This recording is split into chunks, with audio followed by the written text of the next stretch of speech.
Thus have I heard on one occasion the Blessed One was wandering in the Magadhan country and eventually arrived at Rajagaha. There he went to the potter Bhagawa and said to him, "If it's not inconvenient for you, Bhagawa, I will stay one night in your workshop." "It's not inconvenient for me, Venerable Sir, but there's a homeless one already staying there. If he agrees, then stay as long as you like, Venerable Sir." Now there was a clansman named Pukusati who had gone forth from the home life into homelessness out of faith in the Blessed One. And on that occasion, he was already staying at the potter's workshop. Then the Blessed One went to the Venerable Pukusati and said to him, "If it's not inconvenient for you, monk, I will stay one night in the workshop. The potter's workshop is large enough, friend. I will let the Venerable One stay as long as he likes." Then the Blessed One entered the potter's workshop, prepared a spread of grass at one end, and sat down, folding his legs, setting his body erect and establishing mindfulness in front of him. Then the Blessed One spent most of the night seated in meditation, and the Venerable Pukusati also spent most of the night seated in meditation. Then the Blessed One thought, "This clansman conducts himself in a way that inspires confidence. Suppose I were to question him." So he asked the Venerable Pukusati, "Under whom have you gone forth, monk? Who is your teacher? Whose Dhamma do you profess?" "Friend, there is the recluse Gotama, son of the Sakyans, who went forth from the Sakyan clan. Now a good report of that blessed Gotama has been spread to this effect. That Blessed One is accomplished, fully awakened, perfect in true knowledge and conduct, sublime knower of worlds, incomparable leaders of persons to be tamed, teacher of gods and humans, awakened and blessed. I've gone forth from the Blessed One. I've gone forth under the Blessed One. That Blessed One is my teacher. I profess the Dhamma of that of the Blessed One. But monk, where is the Blessed One, accomplished and fully awakened, now living?" "There is, friend, a city in the north country named Sawati. The Blessed One, accomplished and fully awakened, is now living there. But monk, have you ever seen that Blessed One before? Would you recognize him if you saw him?" "No, friend, I've never seen that Blessed One before, nor would I recognize him if I saw him." Then the Blessed One thought, "This clansman has gone forth from the home life into homelessness under me. Suppose I were to teach him the Dhamma." So the Blessed One addressed the Venerable Pukusati thus, "Monk, I will teach you the Dhamma. Listen and attend closely to what I shall say." "Yes, friend," the Venerable Pukusati replied, The Blessed One said this: "Monk, this person consists of 6 elements, 6 bases of contact, 18 kinds of mental exploration. He has 4 foundations. The tides of conceiving no longer sweep over him.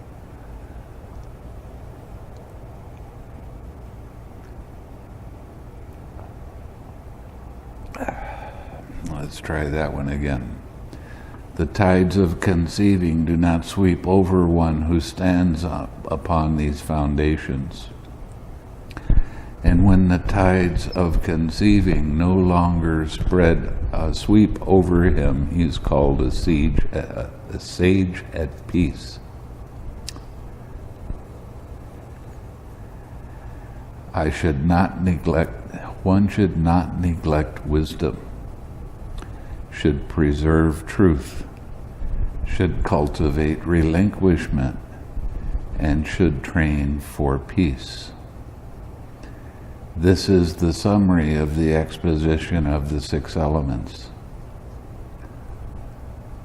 Monk, this person consists of 6 elements. So it was said, and with reference to what was this said?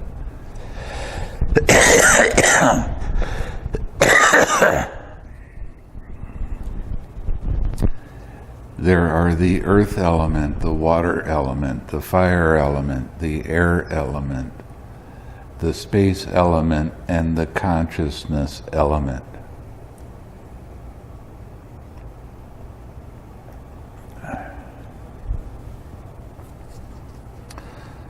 So it was with reference to this that it was said, monks, this person consists of 6 elements.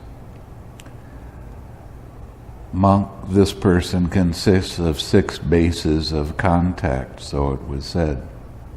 And with reference to what was this said? There are the base of eye contact, the base of ear contact, the base of nose contact, the base of tongue contact, the base of body contact, and the base of mind contact. So it was with reference to this that it was said, monk, this person consists of 6 bases of contact. Monk, this person consists of 18 kinds of mental exploration. So it was said, and with reference to what was this said?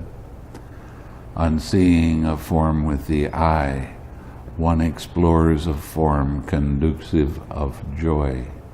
One explores a form conducive of grief. One explores a form conducive of equanimity.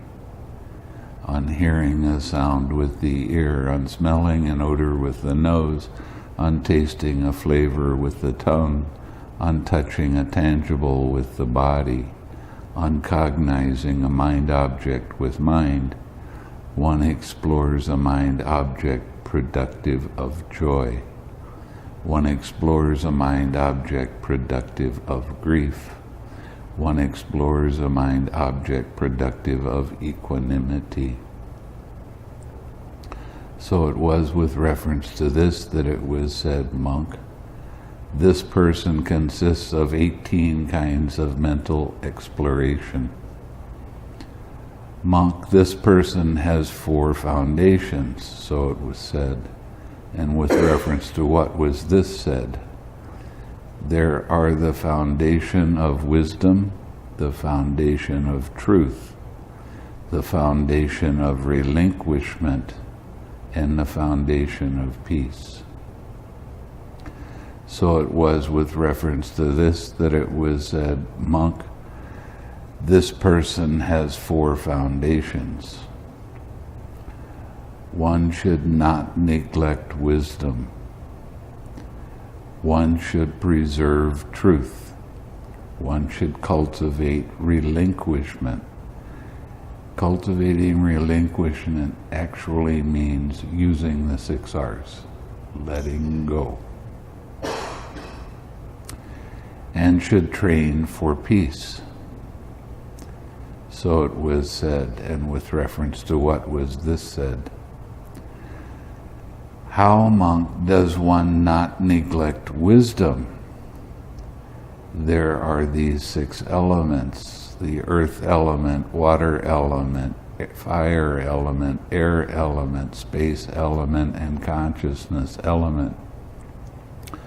What, monk, is the earth element? The earth element may either be internal or external. What is the internal earth element? Whatever internally belonging to oneself is solid, solidified, and clung to. That is head hairs, body hairs, nails, teeth, skin, flesh, sinew, bones, bone marrow, kidneys, heart, liver, diaphragm, spleen, lungs, intestines, mesentery, contents of the stomach, feces, or whatever else internally belonging to oneself is solid, solidified, and clung to. This is called the internal earth element. Now, both the internal earth element and external earth element are simply earth element, and that should be seen as it actually is with proper wisdom thus. This is not mine, this I am not, this is not myself. When one sees it thus as it actually is with proper wisdom, one becomes disenchanted with the earth element and makes the mind dispassionate towards the earth element.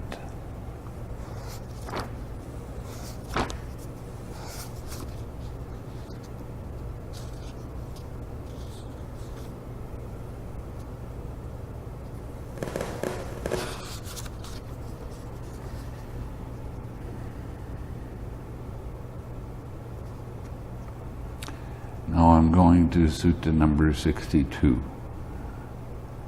And this is, the Buddha was talking to Rahula. Develop meditation that is like the earth, for when you develop meditation that is like the earth, arisen agreeable and disagreeable contacts will not invade your mind and remain. Just as people throw clean things and dirty things, excrement, urine, spittle, pus, and blood on the earth is not repelled, humiliated, and disgusted because of that. So too, Rahula, develop meditation that is like the earth. For when you develop meditation that is like the earth, arisen agreeable and disagreeable contacts will not invade your mind and remain. Don't make a big deal out of it.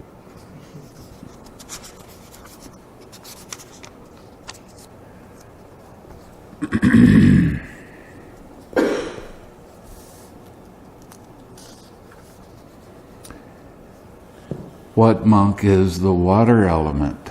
The water element may be either internal or external. A little bit too loud, is it? I don't know what it is. It's hard to get it right, I guess.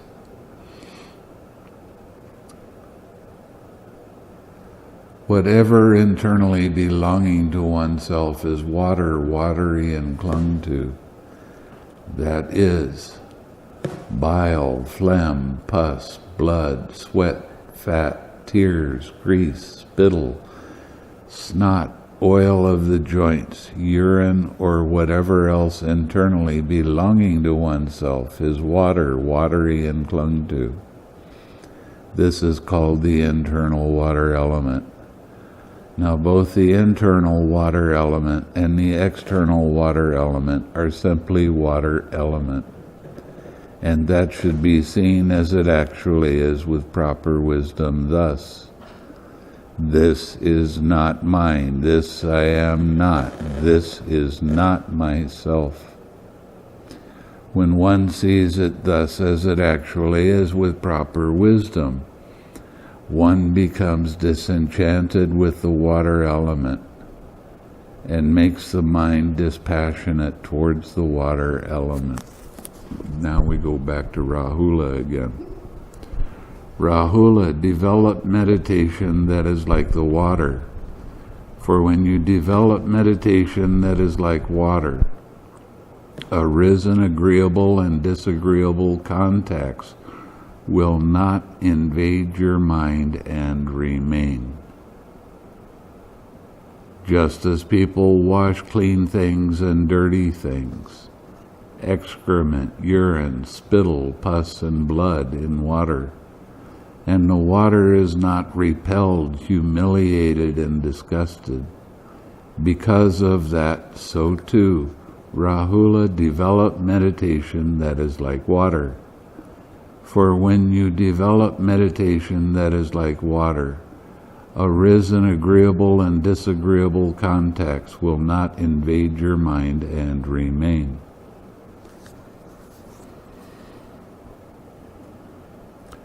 What monk is the fire element? The fire element may be either internal or external. What is the internal fire element? Whatever internally belonging to oneself is fire, fiery, and clung to.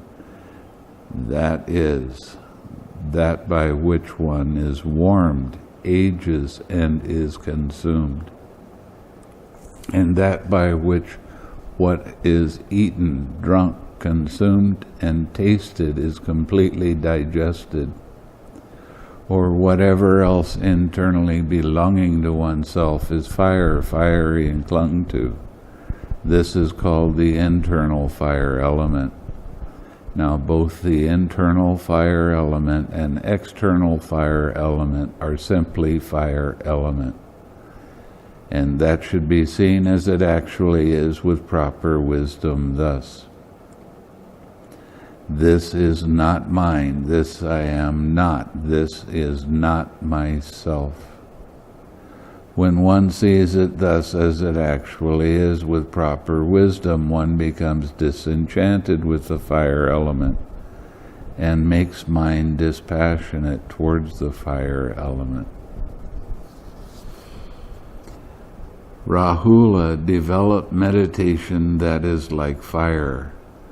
For when you develop meditation that is like fire, arisen agreeable and disagreeable contacts will not invade your mind and remain.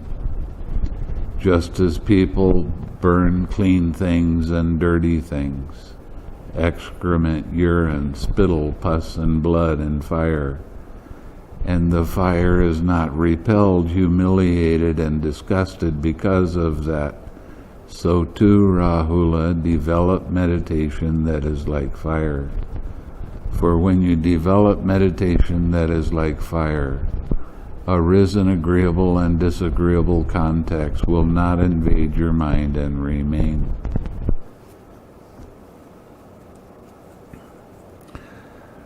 What monk is the air element? The air element is also movement and vibration.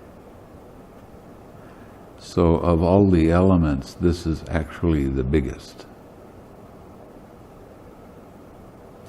The air element may be either internal or external. What is the internal air element? Whatever internally belonging to oneself is air, airy, and clung to.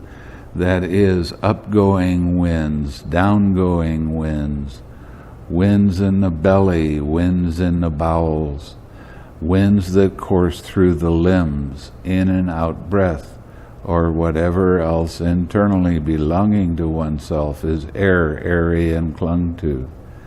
This is called the internal air element. Now both the internal air element and external air element are simply air element. And that should be seen as it actually is with proper wisdom thus. This is not mine. This I am not. This is not myself. Now, when we're talking about proper wisdom, that's the ultimate of wisdom. Not taking things personally at all.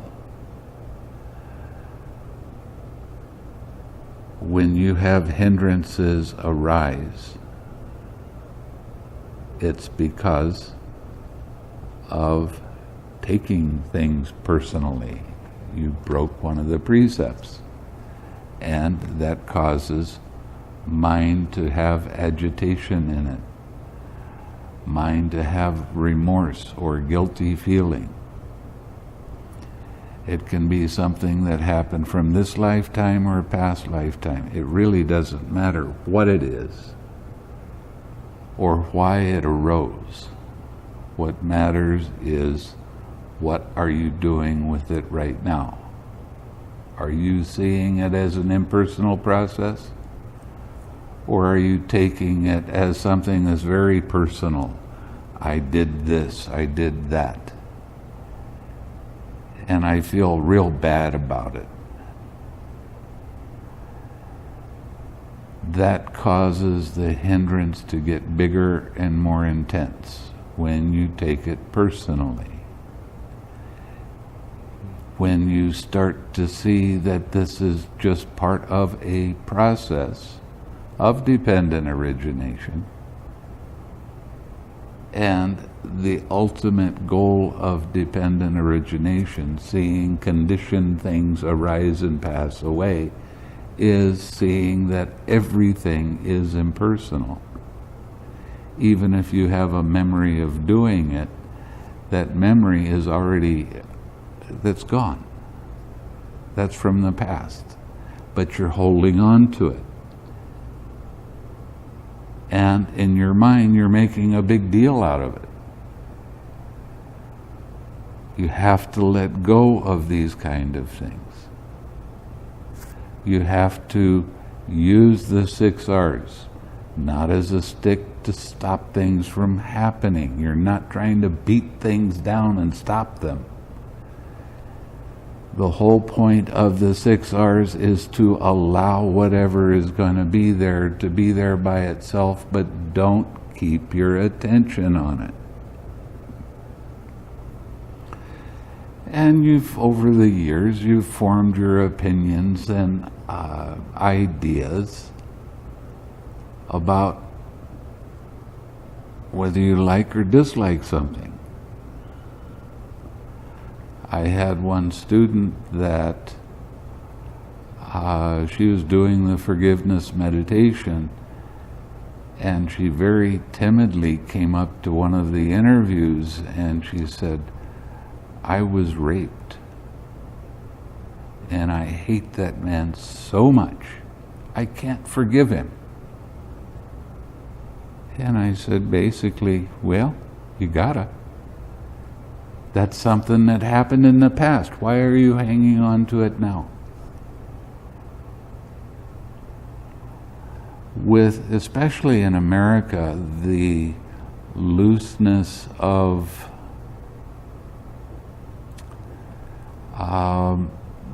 having an abortion has caused immeasurable amounts of guilt and anxiety to arise in both men and women. It's not just a woman thing, because the man feels guilty for having caused that situation.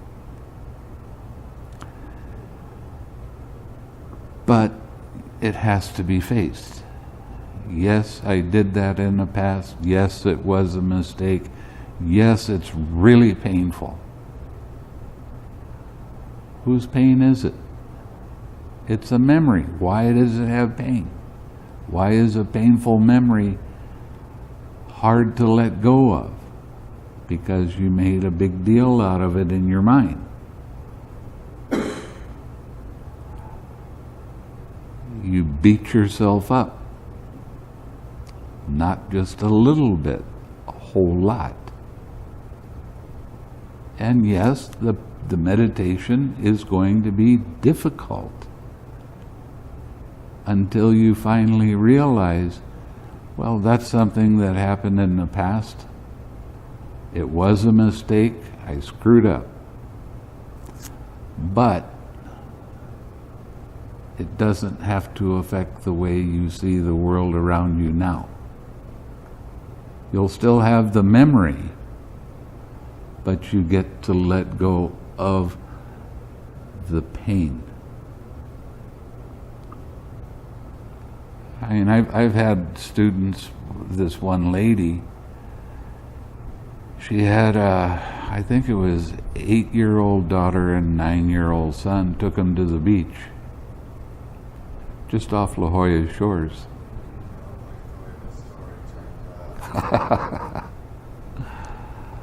Well, but it gives you an idea of how incredibly painful it can be that you have to allow. Her daughter got eaten by a shark. And of course, she was very sad, and so everybody in the family was. They felt hopeless, helpless. I can't do anything to make it any better. Well, that's not a true statement. A true statement is, I can help everybody else in the family, and I can help myself by forgiving the shark. It's just doing what it does. And forgiving yourself for allowing her to go into the water.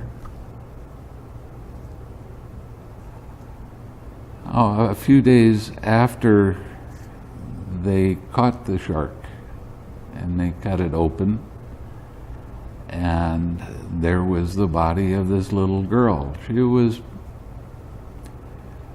starting to be digested, let's put it that way. She wasn't very pretty. But the mother had to go and identify the body to make sure that that was her and it wasn't somebody else. So I went with them. And I told the mother, this is going to be extremely painful. There's no way around it. It's something that you really need to do. And it's going to hurt. Let the hurt tear your heart out. Let that pain be there without resisting it, without trying to control it, without trying to push it away. So she did. And I talked to her often after that. Are you letting that pain come whenever it comes? Not trying to control it, not trying to make it something other than it is, not beating yourself up because there it is again. You have to allow these things to be as they arise. Can't be afraid of it. Can't be worried about what somebody else thinks because they didn't go through that experience. How do they know what you're going through?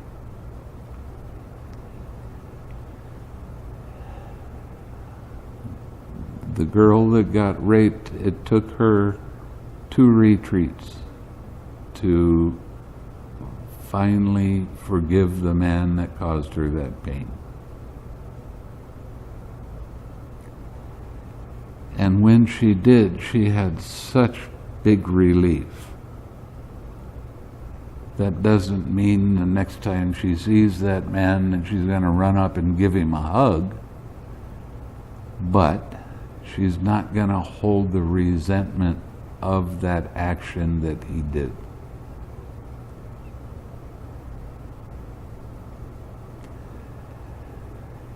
The little girl's mother,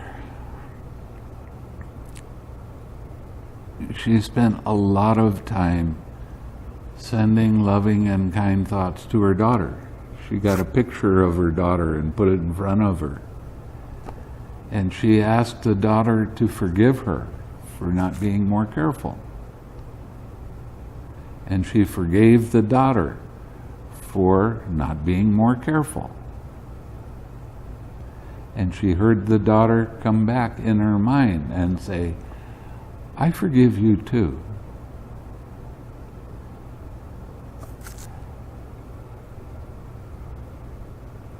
The thing with grief is, at first, it's going to come up a lot very strongly.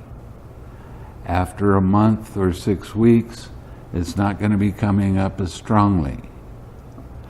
But every time it came up, she opened up her heart and let that sadness come out. And the anger and the blaming that she did to herself. She let all of that be. She didn't try to make it any different. She didn't try to change the pain. She allowed it to happen because that was the truth of the present moment.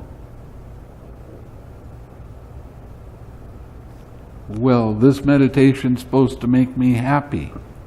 Well, it will when you let go of the pain. Not wanting to face the pain means you're fighting with the truth, because the pain is there.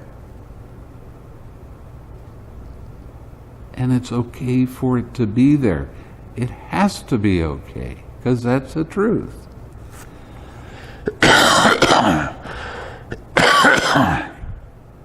When pain arises, it doesn't matter whether it's physical pain or mental pain. The truth is it's there. Who did you ask that pain to come up? Did you say, I haven't had a pain in my back for a long time. I might as well have some now. It comes up when conditions are right for it to come up. What you do with what arises in the present dictates what happens in the future. If you're fighting with the present and you don't like it and you're trying to control it, you can look forward to a lot more pain coming up. Or you can allow it to be there, realizing that it's just part of a process. And let it be without judging or condemning or wanting to make it different than it is or changing it in any way. You have to allow it to be there by itself.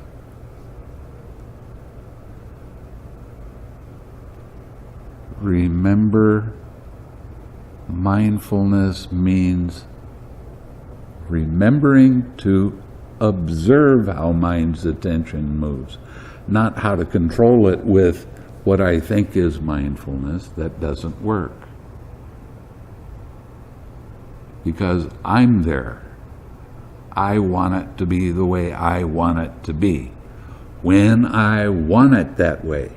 And if it doesn't meet my expectation, I'm going to wrestle with it, I'm going to fight with it, and I'm going to cause myself extreme pain. Well, you can do that.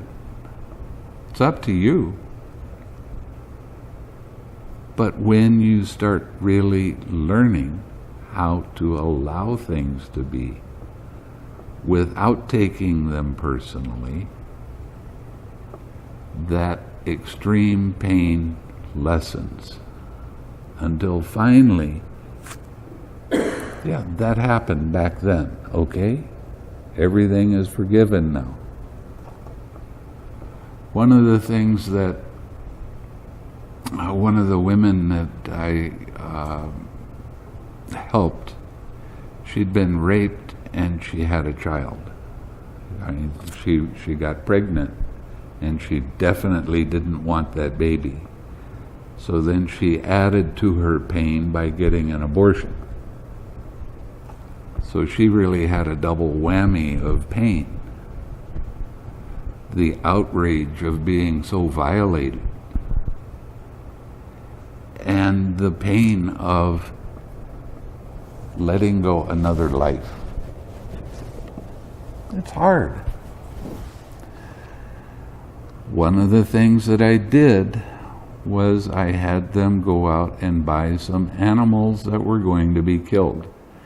In this case, she bought a big pig. They were just getting ready to slaughter the pig. And she let it go in the forest with the thought of, now all of that pain, all of that suffering can just be let go of now. I don't have to take it personally anymore. Giving life is one of the most precious things that you can give.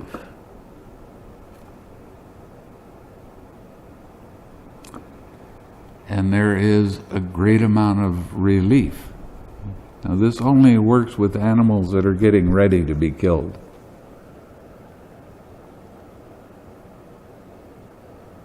And when you let that animal go, quite often they'll take off a few steps from you, turn around and look you in the eye and go, "Thank you." It happens with chickens, it happens with fish. They'll hang around for a little while, and they'll look at you with thankfulness in their mind because you're allowing them to live one more day at least. How long they live after that is up to them.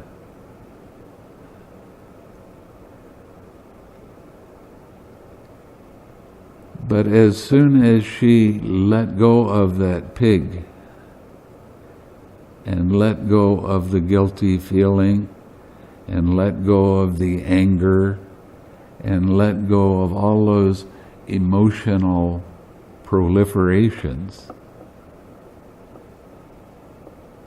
right after that, she went from having a very hard, sad face to having an uplifted face that was radiant. And she was actually able to do the meditation without much of a problem after that. But you got to go through it. And the more that you can let go of the helpless feeling, let go of the guilty feeling of making a mistake, let go of whatever it is in the past that you did that was a problem, and you might have made the right decision, but it didn't come out the right way, or you made the wrong decision and it didn't come out the right way. It doesn't matter what the cause is. What matters is that you recognize, this is where I have an attachment. These thoughts, these feelings, they're mine. When you learn how to 6R and allow that feeling to be there, yes, it's painful. I understand painful feeling. I had 20 years of it because of the meditation that I did. But you can learn to allow that pain to be there without trying to control it at all. It's just from a past action.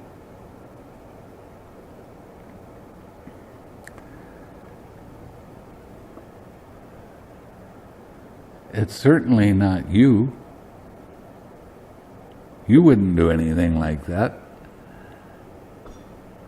So you don't need to feel guilty anymore about it.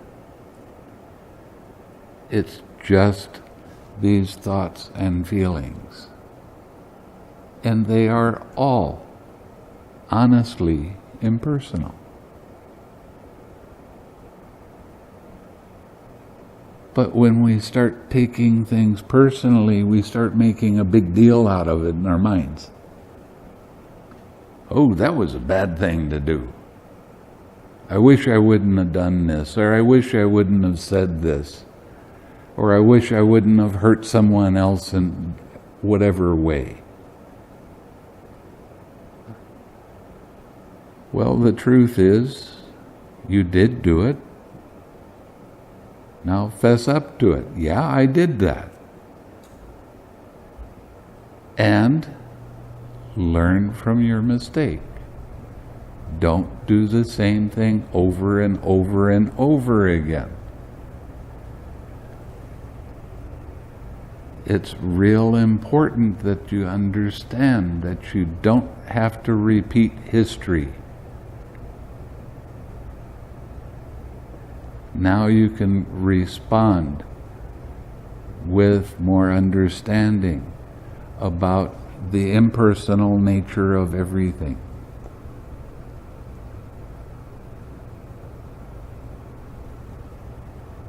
You might have done something 500 lifetimes ago. I mean, the Buddha had a real sore back at the end of his life. Why? Because at one time he was a wrestler and he was a rough and tumble guy. And the way he won his wrestling matches was he would pick people up and then drop them on his knee and he would break their back. So what happened to the Buddha when he was right near the end of his life? Oh, I got a bad back. Even somebody that was as pure as the Buddha still had some old karmic thing coming back at him. But he didn't take it personally. He saw that, yeah, the back is getting tired, back is getting sore. I need to relieve that by laying down. And he did. He gets somebody else to finish his Dhamma talk. But it didn't upset his mind that that was happening. His mind accepted it. That's what equanimity is all about, having that balanced mind. So there's times when there's going to be pain. But this is one of the goodnesses about being reborn as a human being, because it's a realm that has not only pain, but it has pleasure. And you get to choose which one you want to cultivate. Being grateful for things that keep arising over and over again. Why would you be grateful for a guilty feeling? Well, be grateful because it's given you the opportunity to use the 6 R's again. It's helping you to realize this is part of an impersonal process. It doesn't have anything to do with me. It's just some old actions that were breaking precepts. This is why the precepts are so important to keep now. I went to a Zen retreat. I've only been to one. I'll never do that again. But they were real big on talking about the precepts. And you had to do it to your teacher. Only this teacher can give me the precepts. So I started talking to them about their daily life, and they said, we just do it on the weekend when we have a retreat. We just keep the precepts, but the rest of the time we go out and do what we want. Well, yeah, and they can suffer a lot because of it. And they don't really understand the Buddha's teaching because of that.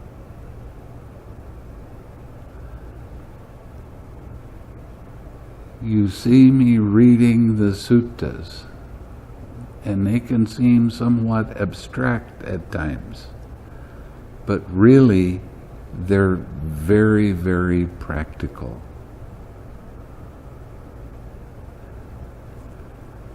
At one time I was getting carried away with Chinese because they are real big on face. Don't want to lose face. So they developed their little white lies. And they'd take the precepts and then right after that come up and tell you a white lie. And I kept on telling them, stop doing that. Don't say anything. Yeah, but they asked me what I thought about this or that, and I didn't want to hurt their feeling. So I lied to them. Well, what kind of reputation are you getting when you do that? How much pain are you causing yourself when you come and try to do a retreat and your mind is so full of restlessness and anxiety, you can hardly sit still in one place without moving? Who caused that to happen? Somebody out here? No, you cause it to yourself. And the more you continue doing it, the more pain you are going to have, the less quiet your mind becomes. And you'll stop meditating because you'll say, it doesn't work.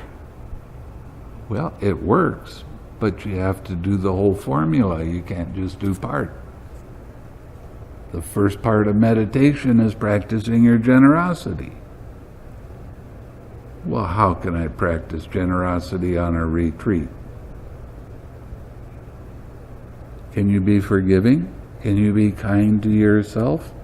Can you forgive yourself for making mistakes in the past and letting them go? You're practicing generosity to yourself, but it's not only to yourself. You're practicing your generosity to the other person that caused the pain to arise, because you're letting go of them in your mind. So it's a real important aspect to continually see that everything is impersonal. I did a meditation on my own for about 6 months where I questioned every thought that came into my mind. Is that me? Is that my thought? Did I ask that thought to come up? No. So let it go. That was before I started putting the relaxed step in. I wasn't letting go of the craving, so I had a lot of work to do for that 6 months. Now it's real easy to recognize when your mind is distracted. Let it be. I don't care what kind of distraction it is. I don't care if it's painful or joyful. Either one. If it's pulling your attention away, let it be. Don't keep your attention on it. Relax. Smile. Come back to your object of meditation. Stay with your object of meditation. That's the key. It's such a simple practice.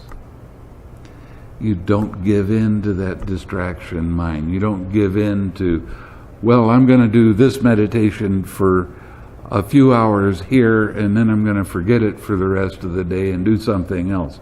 No, that doesn't work. You have to stay with your object of meditation all the time, as much as you can remember to do it. Observe how mind's attention moves. As you improve your observation, you start catching it more quickly. You start letting go and relaxing more easily, and bringing a light mind back to your object of meditation. See, I'm talking about loving kindness, but I'm talking about forgiveness. They're the same thing. Isn't that odd?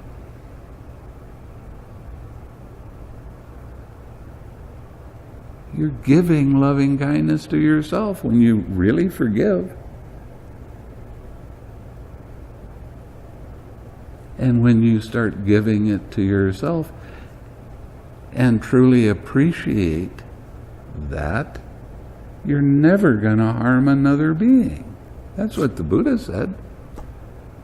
He who loves himself will never cause harm to anyone else around him.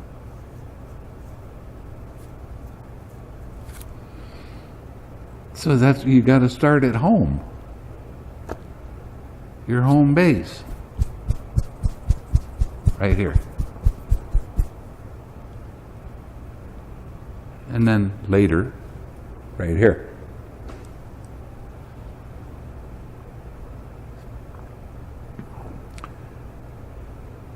So when you stop making a big deal out of, I made a mistake. I remember one time my mother asked me something and I flat out told her a lie. She got mad at me because she knew I was lying. And she went and got the Bible and she said, "Put your hand on the Bible and tell me." And I did, and I told her the lie again. I was guilty for years after that. I thought I was going to go to hell because I was raised a Christian. And when it came up, when I started doing the forgiveness meditation, I was so shocked I couldn't believe it. I'd forgotten all about that one little thing, but it built up into a big thing in my mind. And it made me highly emotional when anything close to that happened.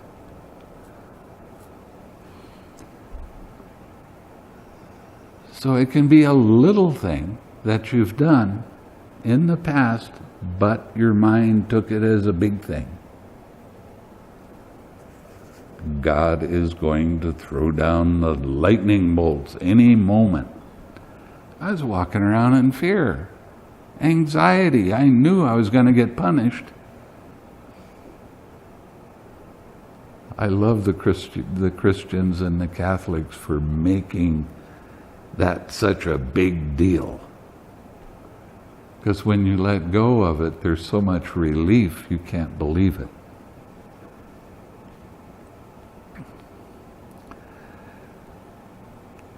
Anyway,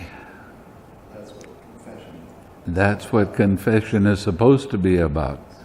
But they have the red telephone. They can go straight to God and make everything all right. Just by saying, you know, I didn't pray today. Okay, do 3 Hail Marys and away you go. You got to pay your penance. Well, maybe. Probably not. Doesn't work that way. That's why the kind of forgiveness they're talking about with the Christians is only surface. Because they just say it 1 or 2 times and say, okay, now I can forget it, but they still have the guilty mind. They still have the identification with those thoughts and feelings, and it's going to cause them more and more suffering as time goes by.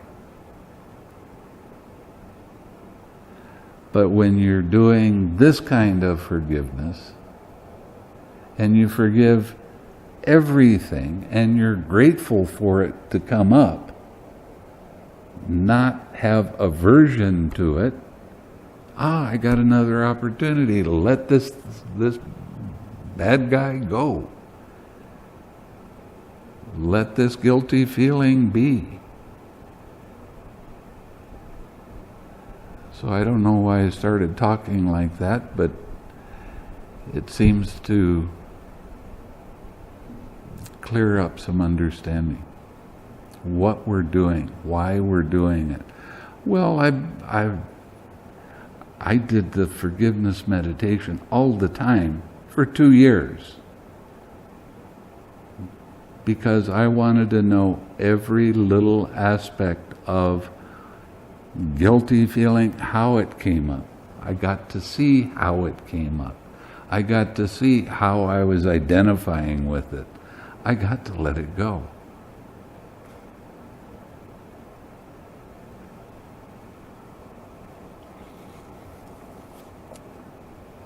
So it's a real important thing to realize that when you're doing loving kindness meditation, it's going to bring up some old painful things that you've been stuffing down. And you made a big deal out of it in your mind. And you had a secret. You know, one of the definitions of an arahat? A person with no secrets. Because when you keep a secret, who's keeping it? I can't let them know that I was like that. I can't cause them embarrassment to find out I'm not as good as I think I should be. Let go of your secrets. And as soon as you do, as soon as you tell someone else about your secret, it's not a secret anymore. Then it's easy to talk about this stuff. It's easy to let go of this stuff. It's easy to stop identifying with it. So, the whole idea, the whole seeing as it actually is with proper wisdom, this is not me, it's not mine. I didn't ask this to come up, I can't make it go away, it's going to do its own course. But it's painful. Well, yeah, okay. Painful feeling, pleasant feeling, same coin, different sides. And it has to be okay that it does it when it's going to do it. I had one lady that started doing the forgiveness meditation, and she just started going off on all the people that she was ticked off at. Oh, I forgive you, I forgive you, I forgive you. And she came back and she said, I've forgiven everybody. I said, you forgive yourself? Well, why would I do that? Because you're the one that's holding on to all these hard feelings, and you're just doing a superficial forgiveness. You're not doing real forgiveness, because real forgiveness causes change in your perspective. It causes you to see up close and personal where you've been holding on to this secret and how much pain you've caused yourself by keeping it a secret, and how much you haven't forgiven yourself.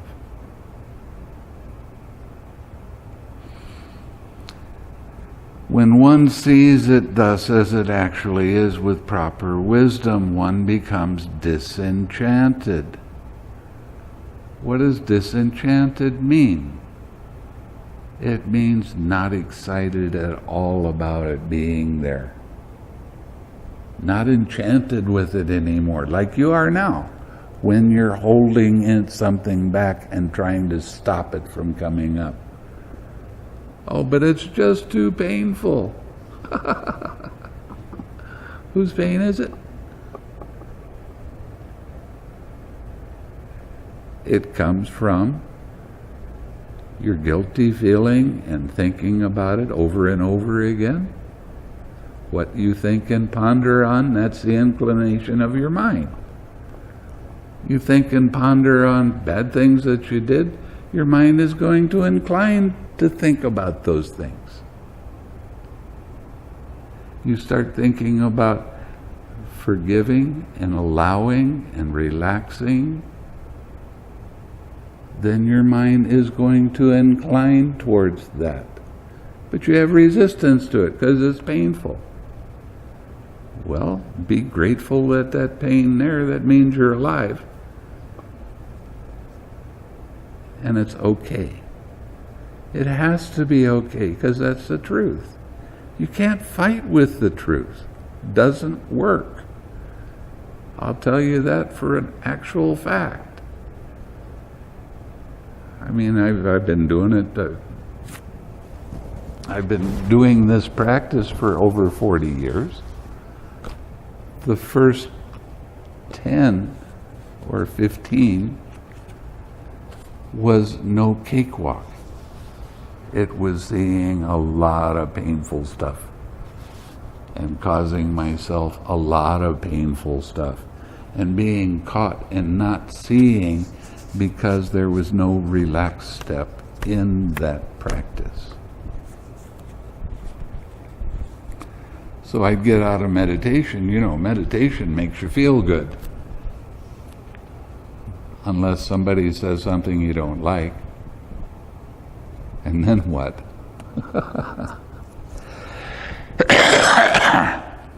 Or does something you don't like. If you don't continue on with the 6 R's and softening your mind and allowing... I went to a retreat years and years ago where there was a Trappist monk. And as soon as he walked into the retreat, you could just feel that heart energy. I mean, he was really amazing. And everybody was real happy that he was there. And at the end of the retreat, some of the people asked, give us a talk. Talk to us about how to practice having that open heart like you have. And he kept calling it not loving kindness, loving acceptance. When you lovingly accept yourself for making mistakes, you're practicing forgiveness.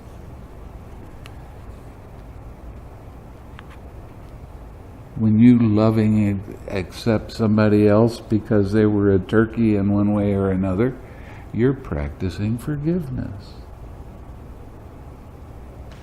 See, there's no real separation between these two practices, except in name alone. Still the same practice. Soften your mind, allow it to be there. Gets real interesting, starts to be a lot of fun once you make up your mind to do it, and then do it.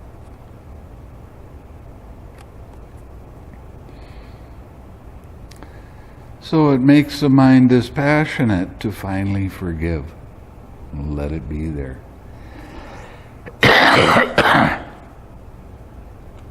Dispassion means that there's absolutely no hold on whatever it is that has been coming up over and over again. There's no hold on it. When you're dispassionate towards it, it's just another thing that arises. Okay, it's a painful feeling. Okay, so what? It's a pleasant feeling. Okay, so what?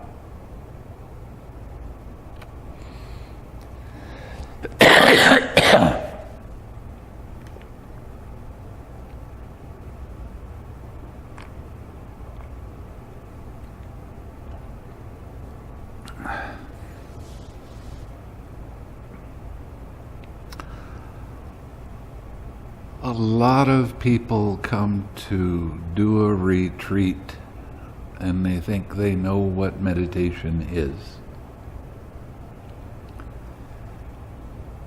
Because they've heard about it. Yeah, there's some real neat things. Oh, I heard about the Tibetans. They can hold their breath for 5 hours. Or whatever. They can melt, or they can take sheets that are drenched in cold water while they're sitting in the snow and heat them up so that they're not damp anymore. I've heard about all of those stories. I want to be able to do that. They don't realize what they have to let go of before they're going to be able to do that sort of thing.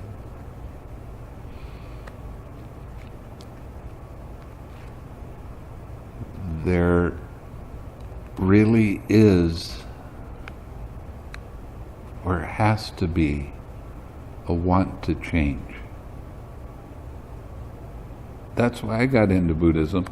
That's why I got into meditation. I didn't like what was happening to me in the real world. I was extremely unhappy. I got depressed. I got sometimes really nasty to people. I did all kinds of things that weren't good, trying to run away from the pain. And it got so intense, finally I had to do something about it. And the first couple times I did meditation, I went to the teacher and I said, "This stuff doesn't work. I have all of this painful stuff coming up. What am I supposed to do with this stuff?" He just laughed. Just continue. It was the Mahasi method, so it was just note it till it goes away. Well, it didn't go away. It stayed there. I had to practice meditation 5 years before I found out what it wasn't. But I was so intent on wanting to have that suffering stop that I was willing to follow anybody that told me how to do it.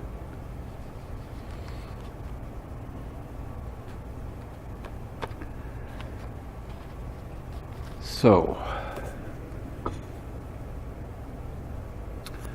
Rahula developed meditation that is like the air. For when you develop meditation that's like air, arisen agreeable and disagreeable contacts will not invade your mind and remain, unless you're there to try to control it. You're there not liking it. You're there tightening your mind around it and making yourself suffer more. Just as the air blows on clean things and dirty things, on excrement, urine, spittle, pus, and blood, and the air is not repelled and humiliated by it, and not disgusted because of that, so too Rahula developed meditation that is like the air. For when you develop meditation that's like the air, arisen agreeable and disagreeable contacts will not invade your mind and remain. Might invade your mind, but it's not going to remain. Unless I'm there and I don't like it. I want it to be different than it is. I want to change it. I want my meditation to be peaceful and calm. Well, you can want that all you want. Doesn't mean it's going to happen. These instructions are simple. Too simple. Just follow using the 6 R's. Staying on your object of meditation. Don't change your object of meditation. Don't get curious and start following where your mind is going to go. That doesn't work. Recognize that your mind is distracted. You're not on your object of meditation. Fine, it doesn't matter how many times your mind gets distracted. It doesn't matter how pleasurable it is or how painful it is. It doesn't matter. It's not yours anyway. Right? So why hold on to it? Why try to control it? Just start seeing it as a process. This stuff arises, okay? Truth is, it's there. 6 R.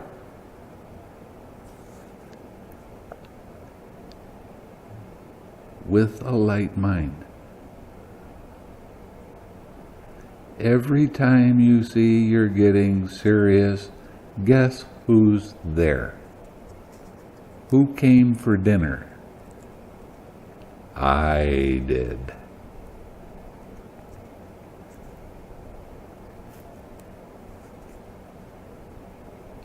Okay, you can do that all you want. Certainly doesn't lead to your happiness or the happiness of people around you, because you get caught up in your emotional, habitual tendencies and react the way you always act when this kind of thing comes up. How much pain do you cause yourself? How much are you willing to put up with before you change?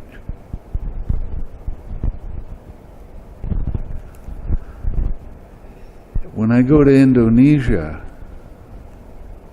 a lot of people have this idea that meditation is just supposed to be great fun, because they hear about the success of other people, but they don't see the pains they went through to get to it, and the pains that they had to let go of, and the dissatisfaction and all of these other negative mental states that they had to let go of, they had to change. And change is incredibly frightening. Well, I know if I stay this way, I'm going to suffer, but at least I know it. But if I change, what's going to happen next? Ooh. So, your choice.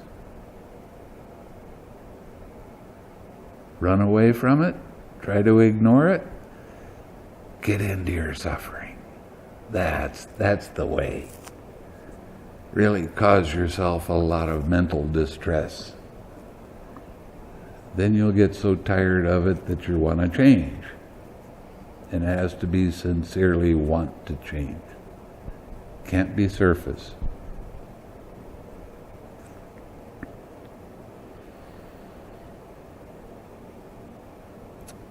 Okay.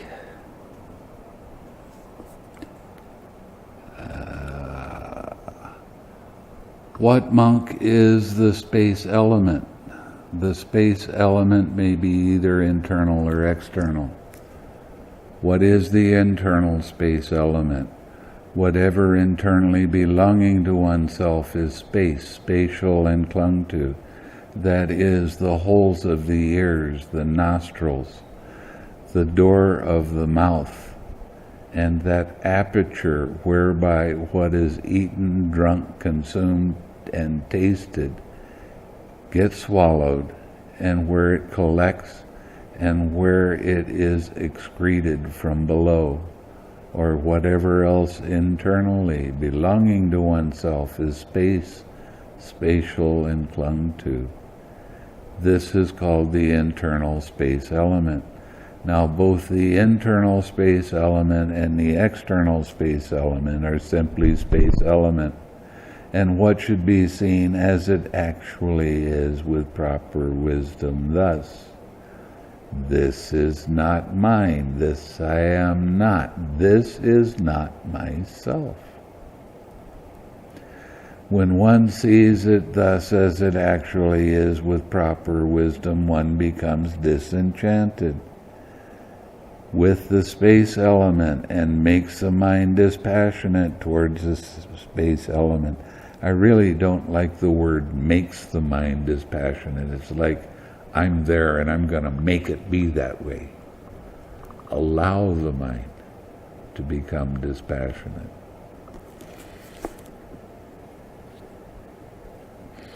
Rahula developed meditation that's like space. For when you develop meditation that's like space, arisen agreeable and disagreeable contacts will not invade your mind and remain. Just as space is not established anywhere, so too Rahula developed meditation that is like space. In other words, sharpen your mindfulness. How do these things arise? Why? What it is doesn't matter.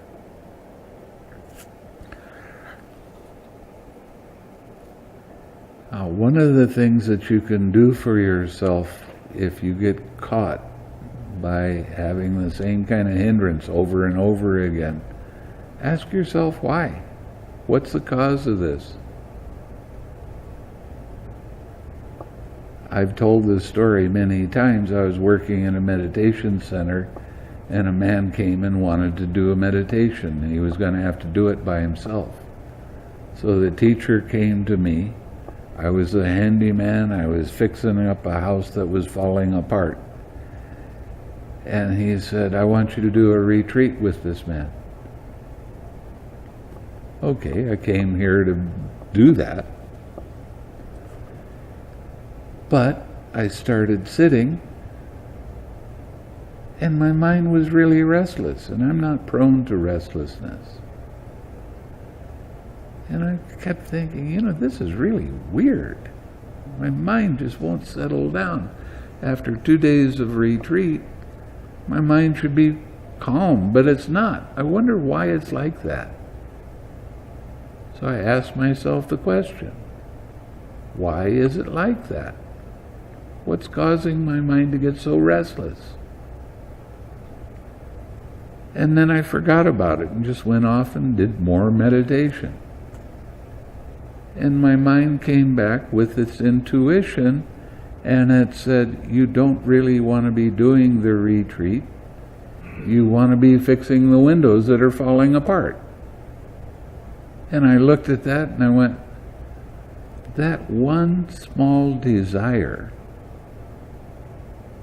made my meditation hell, made it hard, because I didn't really want to be doing it. I wanted to be doing this other stuff. As soon as I saw that, I went, well, I'm here to learn more about meditation. That's why I'm living in a meditation center. So, let go of it. I let go of that small desire. My meditation got real deep real quick. I didn't have a problem with restlessness anymore. Ask yourself the question, what's the cause of this? Why is my mind acting like it does? Let your intuition answer.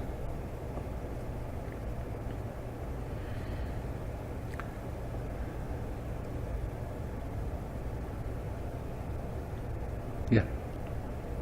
How do you know it's the right advice?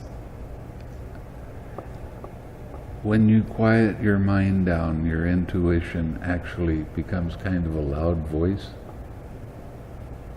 But when you're real busy thinking this and that, squirrel, thinking this and that, you won't hear your intuitive voice. Try it, see. You might be surprised with the answers that it comes up with. There was a man that he was a brilliant meditator. I mean, he was really good. He was in the realm of neither perception or non-perception. Great stuff. After 2 or 3 days, he's not progressing anymore. I said, and he's Korean, so I had trouble going through a translator. And I said, what's the matter? Why are you starting to throw your anger at me like I'm at fault? You're doing the meditation. And I told him, you have to ask yourself, what are you doing that's causing the meditation not to go any deeper? And he came back the next day and he said, I'm not waiting anymore. He was waiting for Nibbana to occur. Well, isn't that some longing? That one little idea was stopping him from going deeper.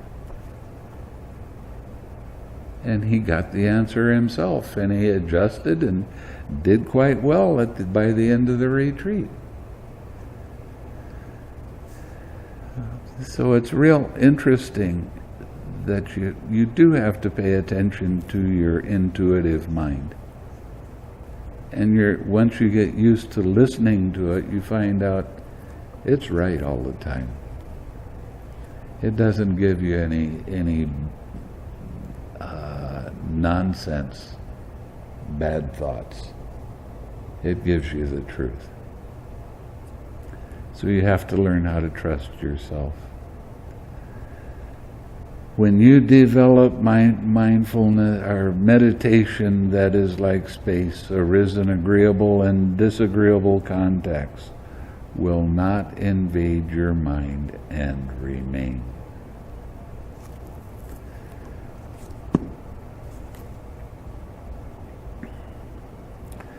Then there remains only consciousness, purified and bright. This is talking about getting into the fourth jhana.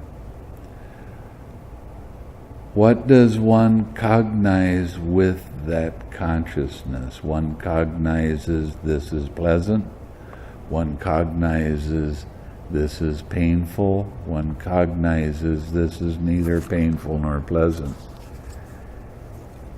In dependence on a contact to be felt as pleasant, there arises a pleasant feeling.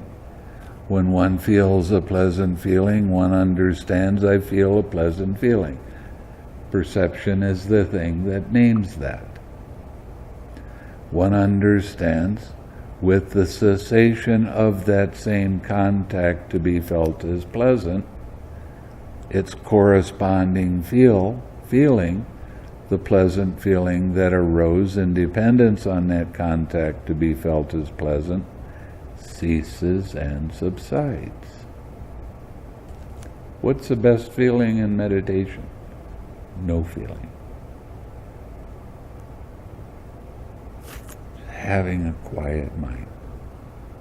You're working towards it. You'll get there if you follow the directions the way I'm giving them to you. Is that no feeling? That's right.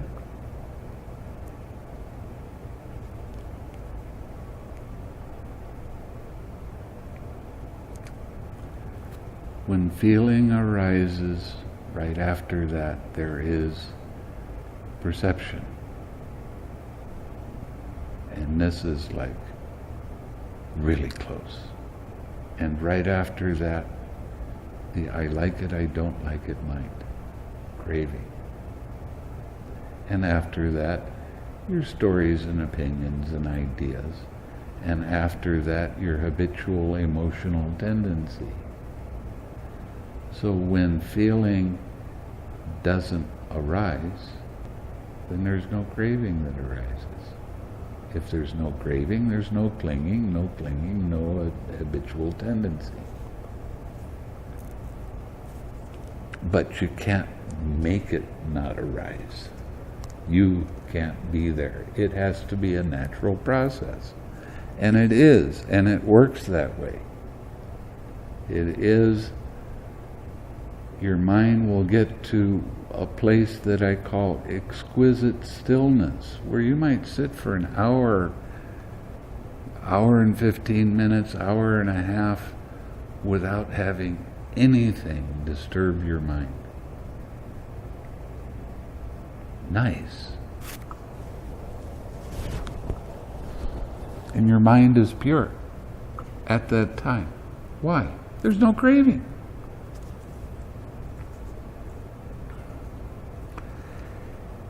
In dependence on a contact to be felt as painful, there arises a painful feeling.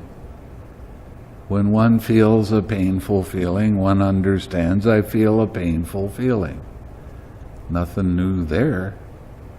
One understands with the cessation of that same contact to be felt as painful, its corresponding feeling, the painful feeling that arose in dependence on that contact to be felt as painful, ceases and subsides. independence on a contact to be felt as neither painful nor pleasant, there arises a neither painful nor pleasant feeling. When one feels a neither painful nor pleasant feeling, one understands I feel a neither painful nor pleasant feeling.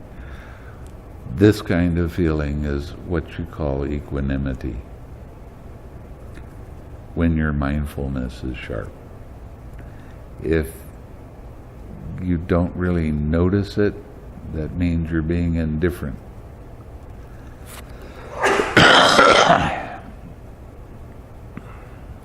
One understands with the cessation of that same contact to be felt as neither painful nor pleasant, its corresponding feeling, the neither painful nor pleasant feeling that arose independent on that contact to be felt as neither painful nor pleasant, ceases and subsides.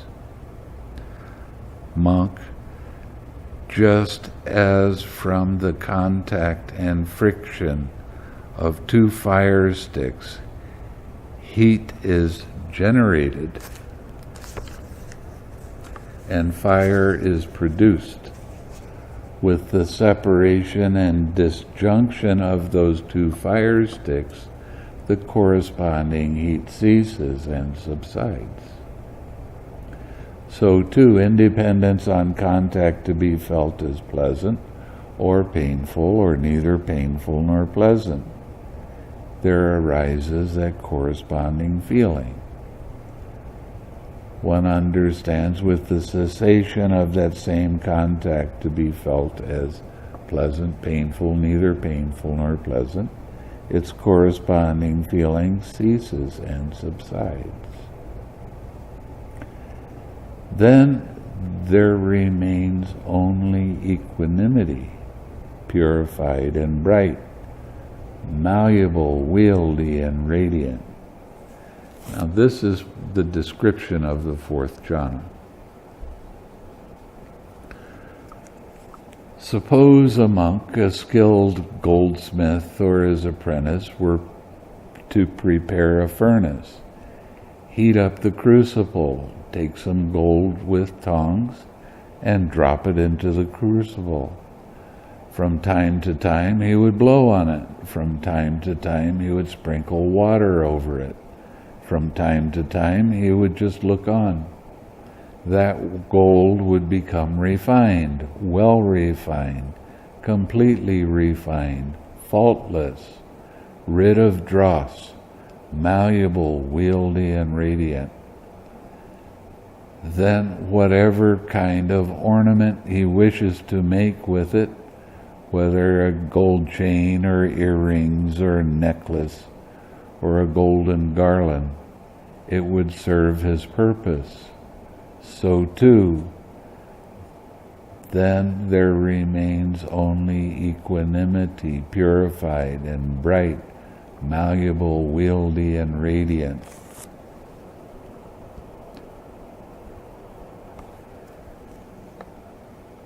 And that equanimity gets finer and finer until you get off of the wheel of samsara. You start getting this disenchantment, which is a very much finer kind of equanimity, but it's not as strong. You go and you start looking at food and you say, well, I generally eat this or that. I'm going to eat my favorite food today. And you look at it and your mind goes, so what? I know I need to eat. Doesn't matter what I put in my body.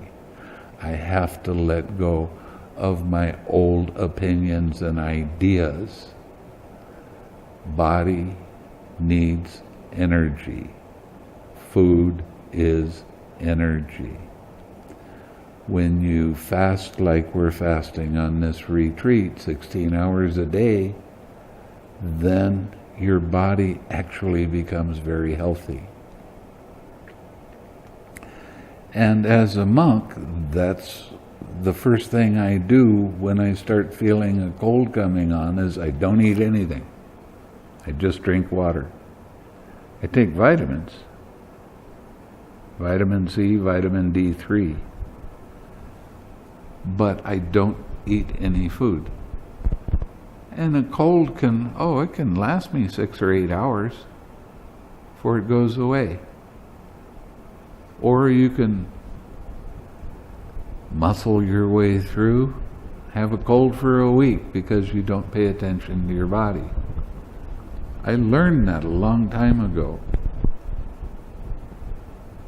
that if you take care, you start feeling the achy feeling in your body, you start sneezing a little bit, your body is telling you 2 things.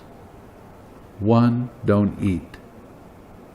2, lay down and rest. That doesn't mean read a book. It doesn't mean listen to a Dhamma talk. It doesn't mean listen to music. It means lay down and rest. Every couple hours you can pop some vitamins, vitamin C, vitamin D3, and your cold isn't going to last very long. But, I'm too busy, I have to go do this, I have to go do that. What kind of perspective are you developing? One that's going to carry that cold around with you and you're going to suffer for a week, at least.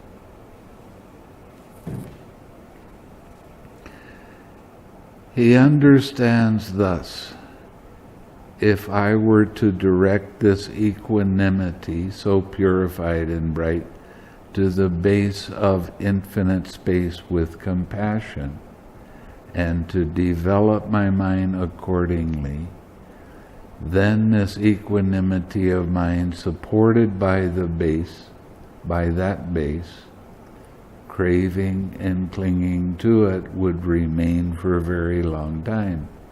If I were to direct this equanimity, so purified and bright, to the base of infinite space with compassion, to the base of infinite consciousness with joy, to the base of nothingness with equanimity, to the base of neither perception nor non-perception, and to develop my mind accordingly, then this equanimity of mind, which gets much subtler as you go, supported by that base, craving and clinging to it, would remain for a very long time, if you're not using the 6 R's.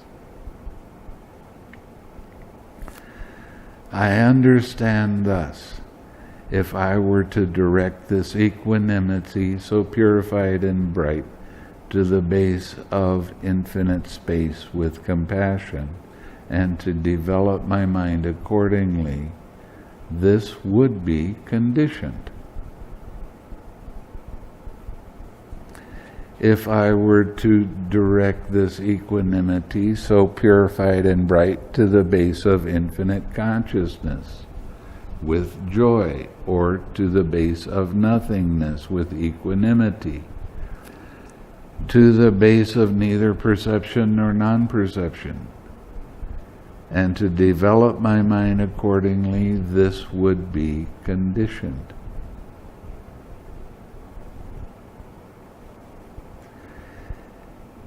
He does not form any condition or generate any, here we go again, volitional tending towards either being or non-being, since he does not form any condition or generate any volitional tending towards either being or non-being. He does not crave and cling to anything in this world. When he does not crave and cling, he is not agitated.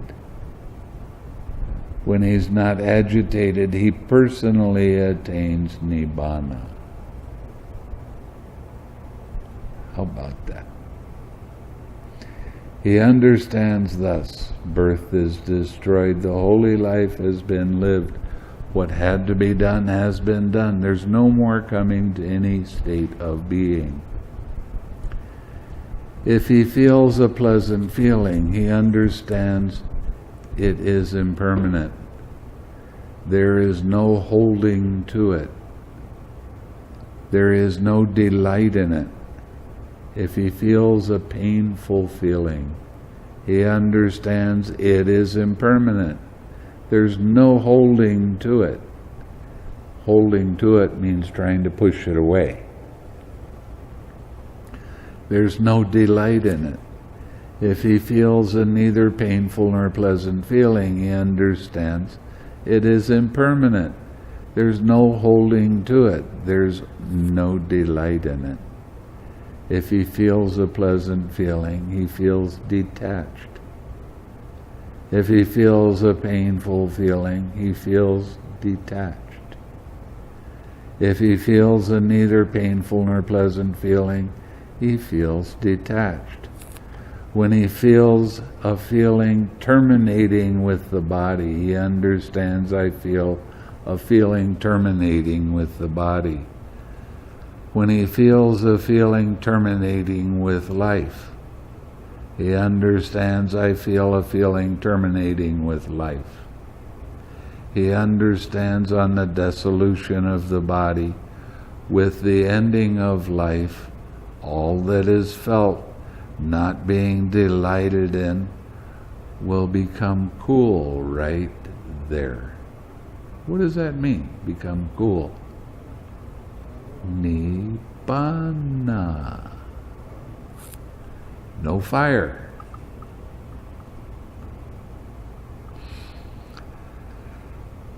Monk, just as an oil lamp burns in dependence on oil and a wick, and when the oil and wick are used up, if he does not get any more fuel, it's extinguished from lack of fuel. So too, when he feels a feeling terminating with the body, or a feeling terminating with life, he understands I feel that kind of feeling. He understands on the dissolution of the body, with the ending of all of life, all that is felt not being delighted in will become cool right then. Therefore, a monk possessing this wisdom possesses the supreme foundation of wisdom. This is not me, not mine. I'm not that.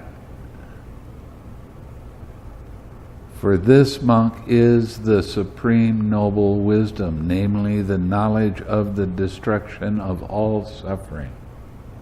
How do you get there?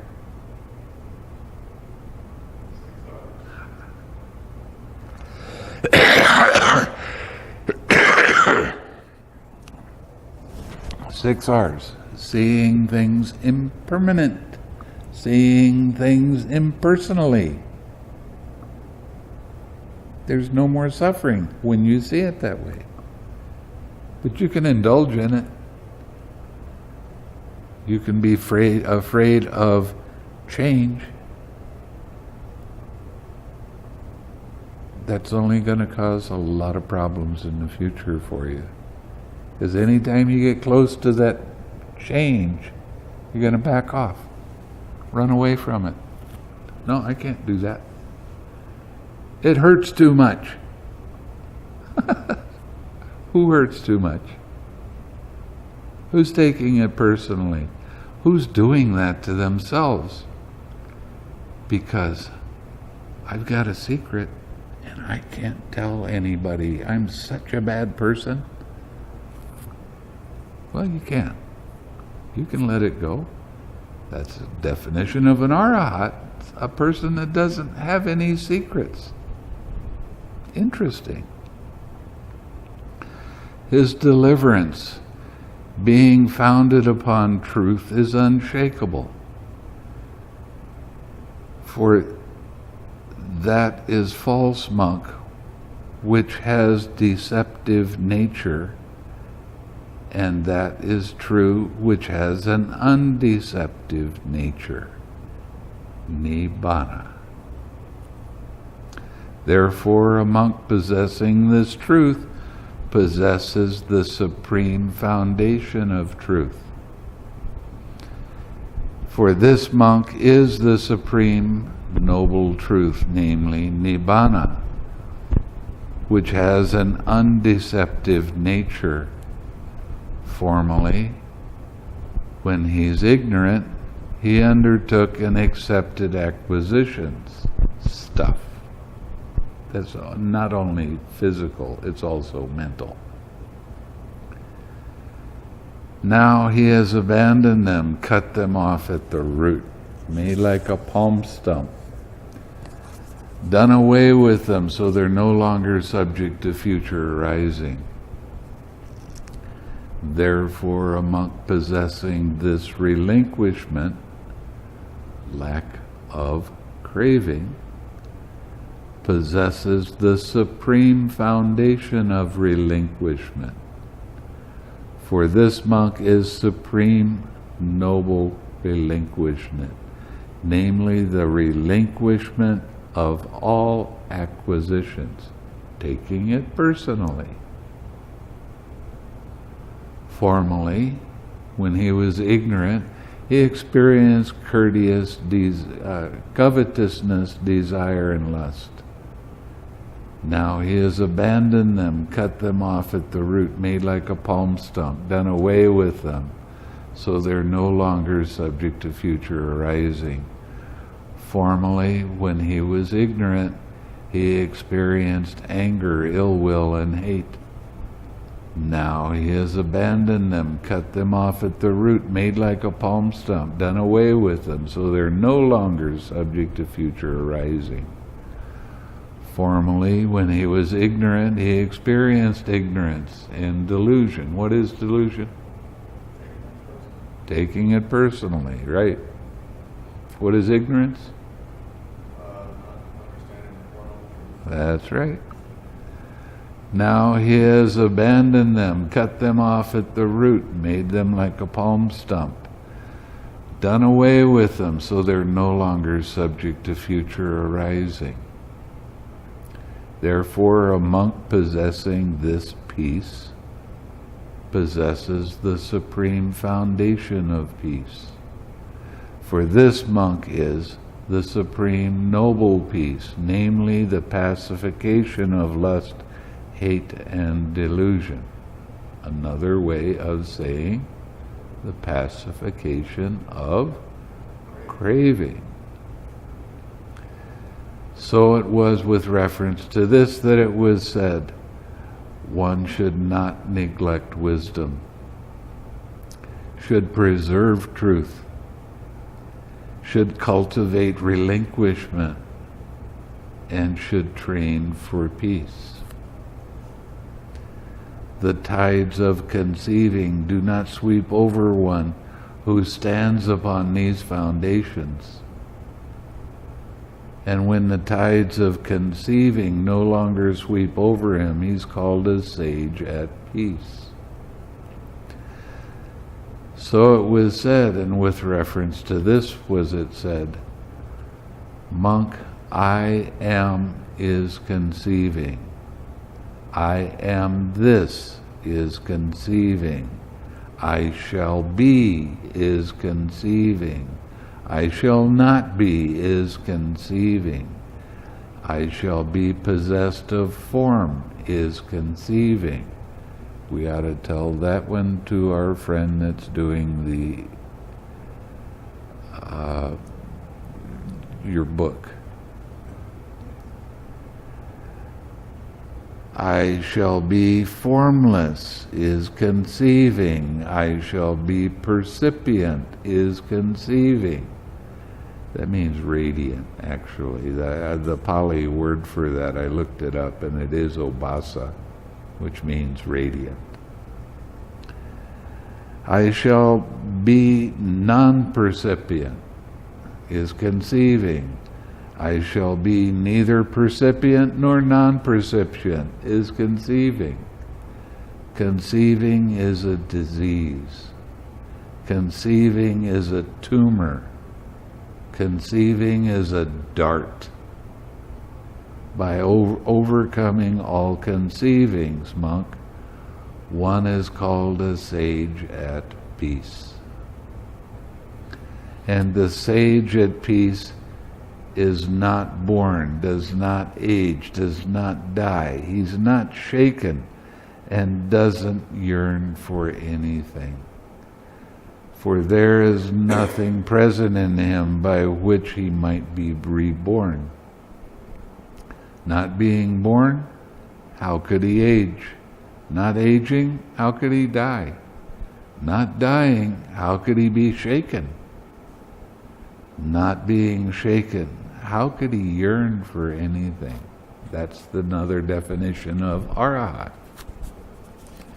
So it was with reference to this that it was said, the tides of conceiving do not sweep over one who stands upon these foundations. And when the tides of conceiving no longer sweep over him, he's called a sage at peace. Monk, bear in mind this brief exposition of the 6 elements. Thereupon the Venerable Pukusati thought, indeed the teacher has come to me. The Sublime One has come to me. The fully awakened one has come to me. Then he rose from his seat, arranged his upper robe over one shoulder, and prostrating himself with his head at the Blessed One's feet, he said, Venerable Sir, a transgression overcame me in that, like a fool, confused and blundering, I presumed to address the Blessed One as friend. See how slight that, well, I didn't know, but that's only an excuse. Venerable Sir, may the Blessed One forgive my transgression, seen as such for the sake of restraint in the future. Surely, monk, a transgression overcame you in that, like a fool, confused and blundering, you presumed to address me as friend. But since you see your transgression as such, and make amends in accordance with the Dhamma, we forgive you. For it is growth in the Noble One's discipline when one sees one's transgressions as such, and make amends in accordance with the Dhamma, and undertakes restraint in the future. Venerable Sir, I would receive the full admission under the Blessed One. He wants to be ordained now. But are your bowl and robes complete? You have to be responsible for getting your own robes and bowl. Venerable Sir, my bowl and robes are not complete. Monk, Tathagatas do not give full admission to anyone whose bowl and robes are not complete. Then the Venerable Pukusati, having delighted and rejoiced in the Blessed One's words, rose from his seat, and after paying homage to the Blessed One, keeping him on the right, he departed in order to search for bowl and robes. Then, while the Venerable Pukusati was searching for bowl and robes, a stray bull killed him. Close but no cigar. Then a number of monks went to the Blessed One, after paying homage to him, sat down at one side and told him, Venerable Sir, the clansman Pukusati, who was given brief instruction by the Blessed One, has died. What is his destination? What is his future course? Monks, the clansman Pukusati was wise. He practiced in accordance with the Dhamma and did not trouble me in interpretation of the Dhamma. With the destruction of the 5 lower fetters, the clansman Pukusati has reappeared spontaneously in the pure abodes and will attain final nibbana there without returning from that world. That is what the Blessed One said. The monks were satisfied and delighted in the Blessed One's words. Interesting sutta. Okay? Let's share some merit then. May suffering ones be suffering free, and the fear-struck fearless be. May the grieving shed all grief, and may all beings find relief. May all beings share this merit that we've thus acquired for the acquisition of all kinds of happiness. May beings inhabiting space and earth, devas and nagas of mighty powers share this merit of ours. May they long protect the Buddha's dispensation. Sadhu, sadhu, sadhu.